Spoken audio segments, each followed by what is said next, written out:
Ito yung ano, hood, ano, yung ang tawag dito.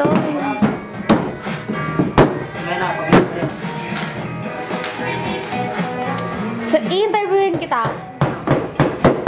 Pati yan si Rad, so parang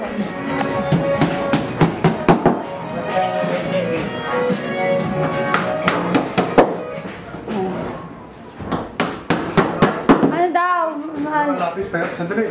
Lapis daw, lapis. Teka mo. Nagkukuha na naman sila. Ayan. Yan naman. Yardo. So, ilang taon ka na karapintero? Bago lang. Bago lang.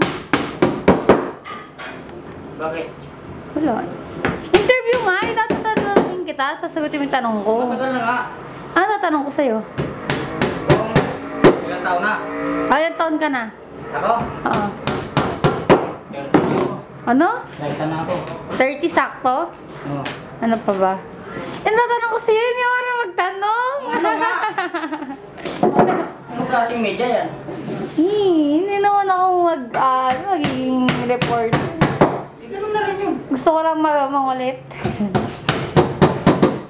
So, kailan matatapos yung bahay namin? Anong araw na? 8 na, lilipat na nga kami mamaya. Katapos ko ba? Wala mag-isa. Ano ba tapos kung ano eh? Kung marami. Oo. No? Yung mga sa TV nga, isang linggo lang, tapos na, 3 araw lang. Umami mo lang. Kuripot kasi yun. Kuripot kasi yan eh. Alam mo, marami silang gumagawa. Sana sa linggo lang yung bahay tapos na. Isang linggo lang yan. No? Kuripot si mami mo. Ang pangit-pangit. Yung pinasahod mo, ilang linggo na ba kayong katrabaho dito? 4 weeks na. 4 weeks. Ako yung 4 weeks na yun, ilang taon na mag-aano na, no? Siguro 4 na tao, siguro 1 linggo lang to, no? Hindi rin. Bakit? Kailangan mga 10, ganun. Mga 3 weeks.